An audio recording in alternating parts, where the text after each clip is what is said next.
All right, welcome to lesson 77, H Radio 223 part-timers.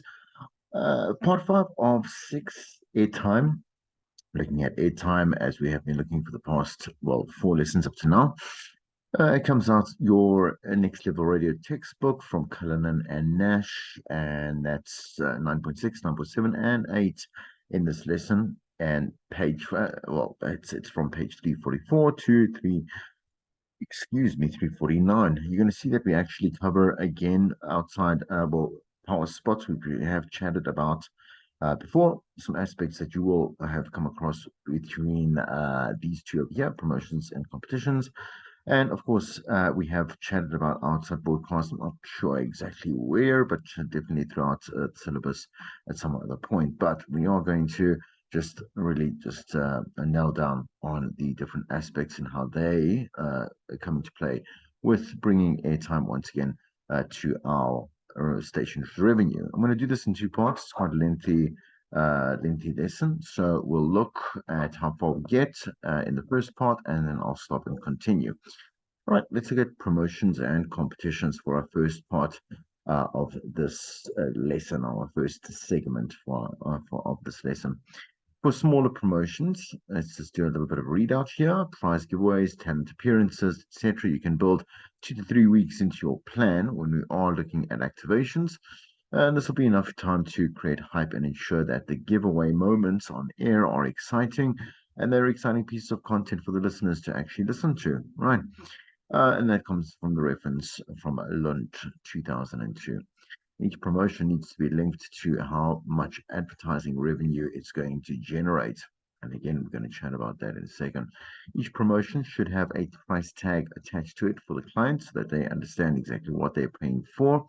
Once again, the promotion is in a preconceived or predetermined package price, but we do more often than not customize those particular packages to fit the client's needs. Perhaps maybe making a bit more revenue, bit more cash, or again, depending on maybe they don't want a particular aspect of digital advertising, or they just want less live reads, or they want to kind of simplify it because they're in a certain budget or working within a certain budget, right? So no amount of detail is too much in the plotting of the promotion. Doesn't matter what money is coming in. Apologies for that. Again, the network is really funny today.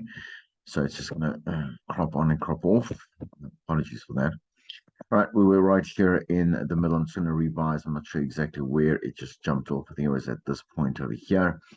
And we're talking about customizing those packages, right? Okay, so customizing those packages depending on what the client's budget is, and remembering that we want to keep them like so. So as I mentioned, in this particular point here, detail is very important. Doesn't matter how big the budget is or how much money is coming into or being paid for this particular uh, portion of advertising. Doesn't really matter.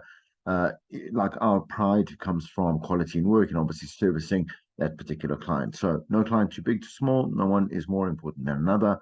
We want to keep that revenue coming in, and obviously a client is satisfied, right? So, I mean, again, it goes without saying. Like, if you go into a shop and you only buy, let's say, like bread and milk, does that mean that your bread and milk must be, I don't know, stale or must be off, or maybe the customer service must be completely terrible because you're not buying as much as someone who's paying for a brand new oven at a game or whatever it is. I'm not too sure. Right? Okay.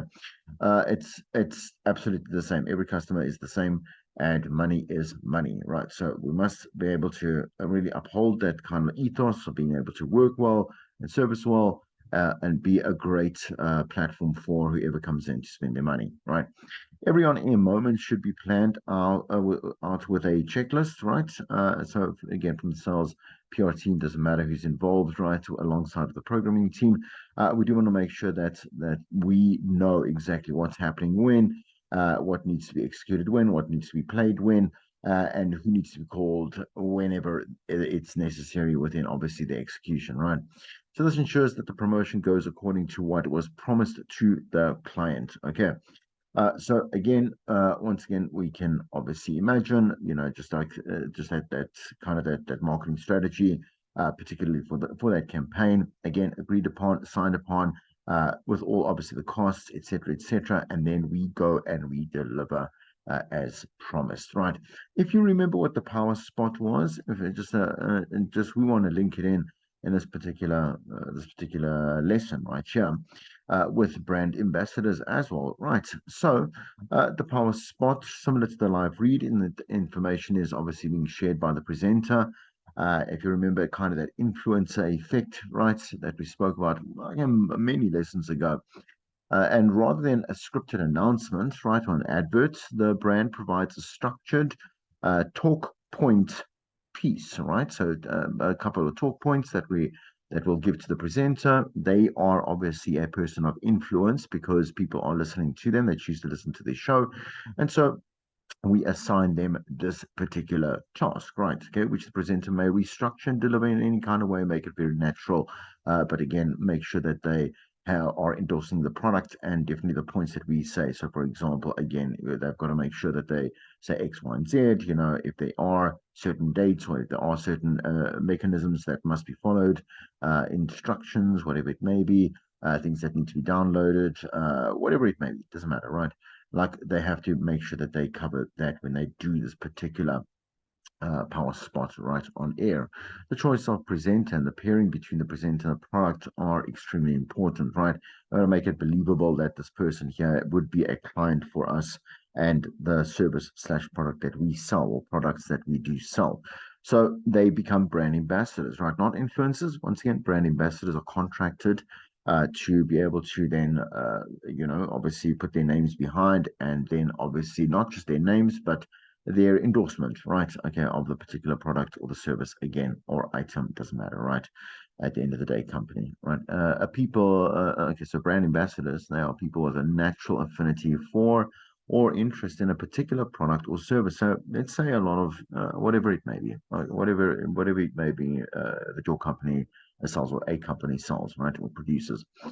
They can now go and scour. There's certain hashtags. You can see who follows them or whatever it may be, and then also go and see who of these people are people of influence, right? Famous people, and if they are wearing their clothing or they're eating their food or they're going and taking a picture of them going shopping or having a spa treatment, whatever it may be.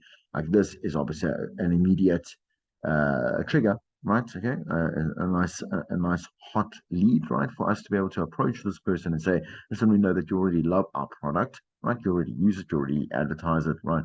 Would you like to be a brand ambassador for us? We'll give you X amount of money.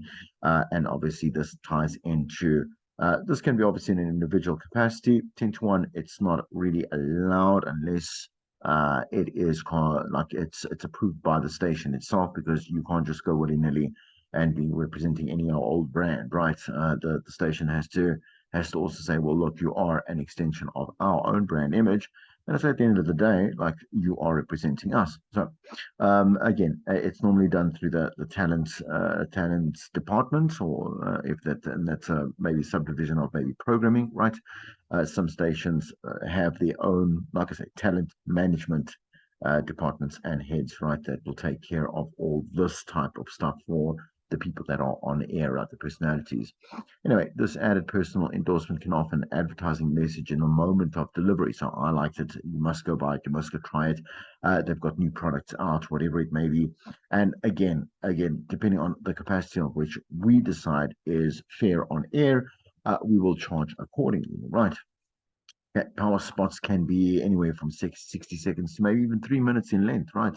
Depending on, so let's do a certain link, dedicated link to this particular brand, and obviously like powering that up. I say power, not in the way that you take a bit of a pun from power spots, but really just energize this particular product using again this personality and their again their reach. All right.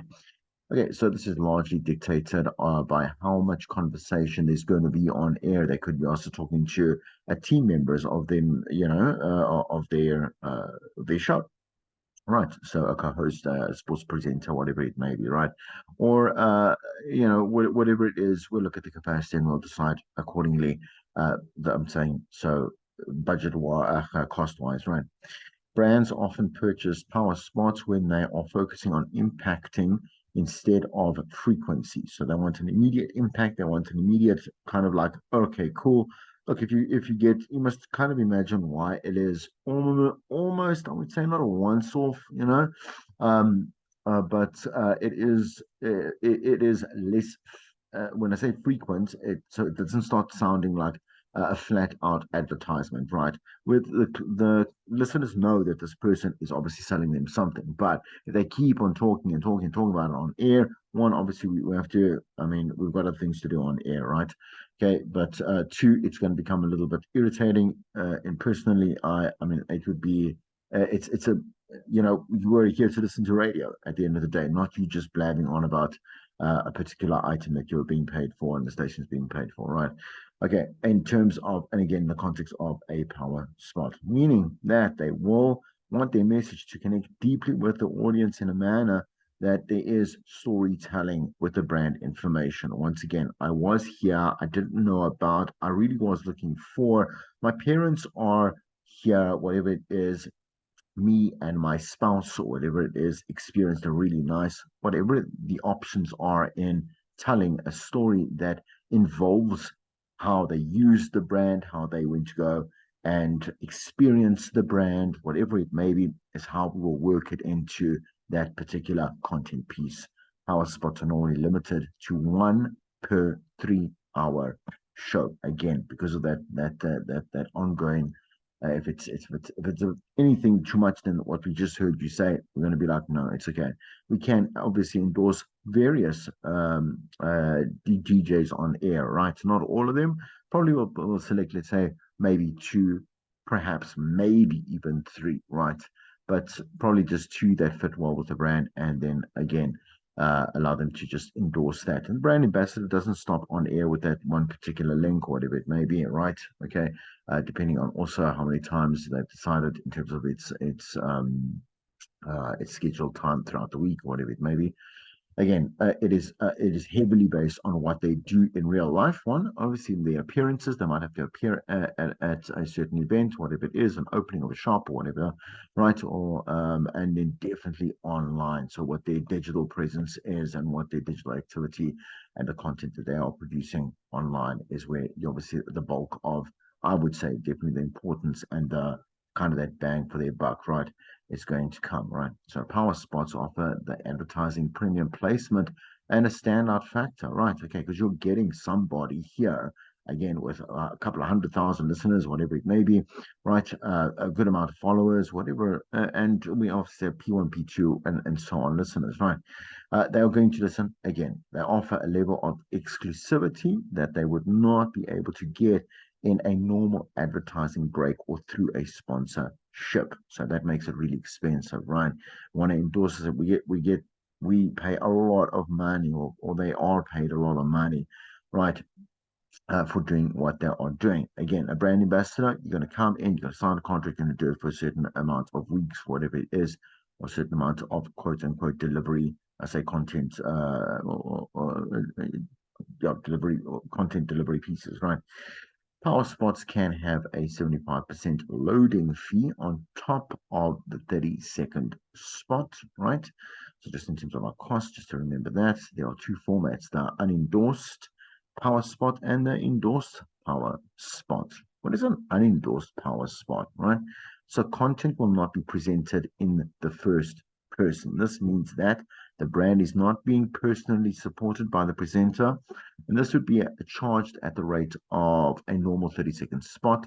It's adjusted for the length of the time that it obviously takes for us to speak about it 30, 60 seconds, whatever, 120 seconds.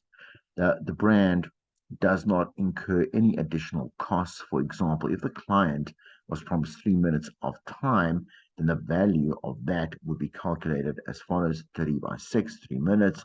The cost of the spot is 650. They're going to have to pay basically 4,000 Rand for one power spot.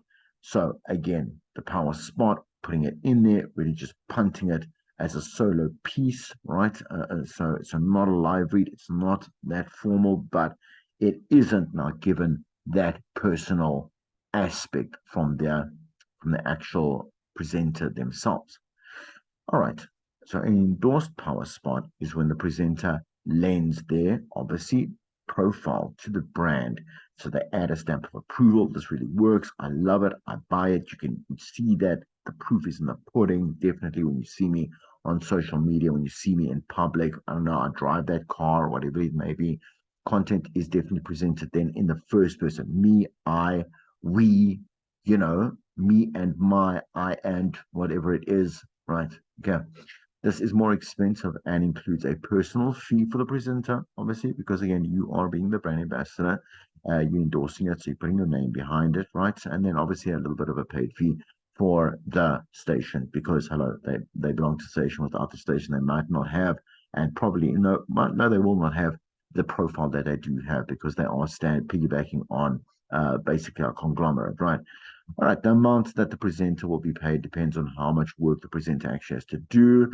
The more that is expected of them and what they're going to promote, obviously, the more expensive that particular endorsement will be.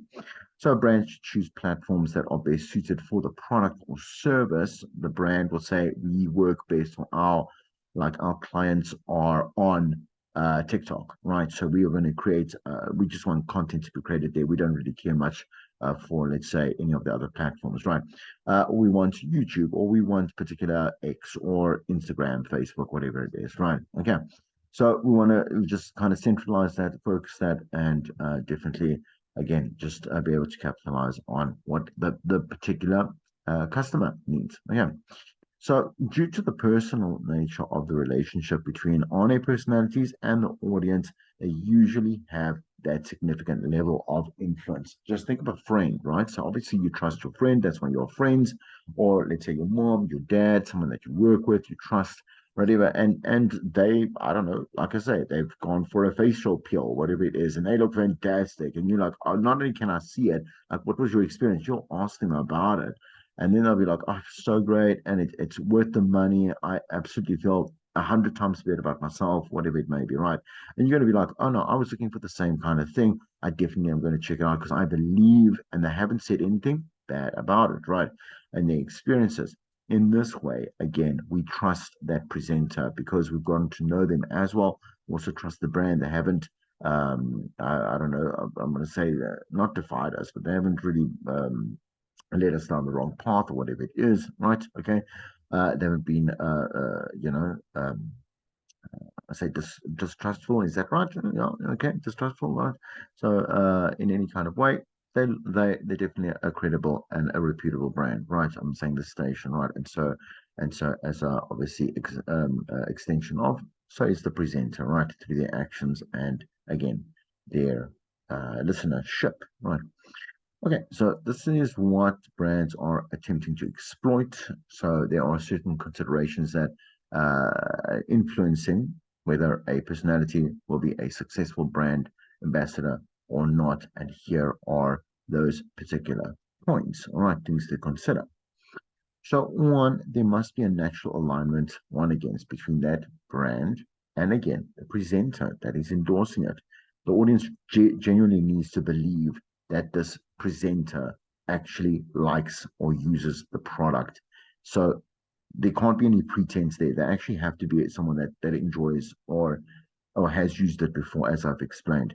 So if the presenter is vegan, it's dishonest, it's unfair to have them endorse a meat product. It makes no sense. People know this already from their character profile, whatever it may be, right?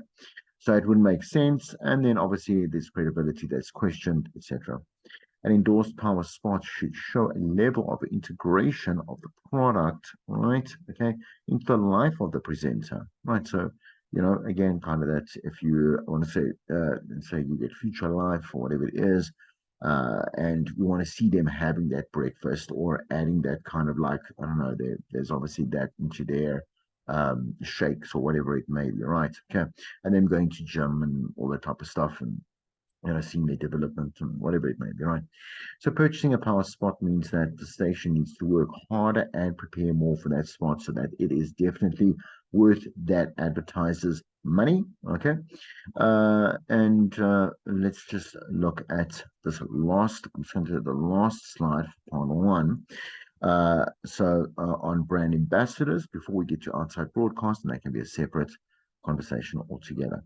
The briefing and reporting process, very important to have that particular presenter know exactly what they are intended to do, right? So we want you to understand that you have to do this. You can't say this, you can't act like this, you can't be this.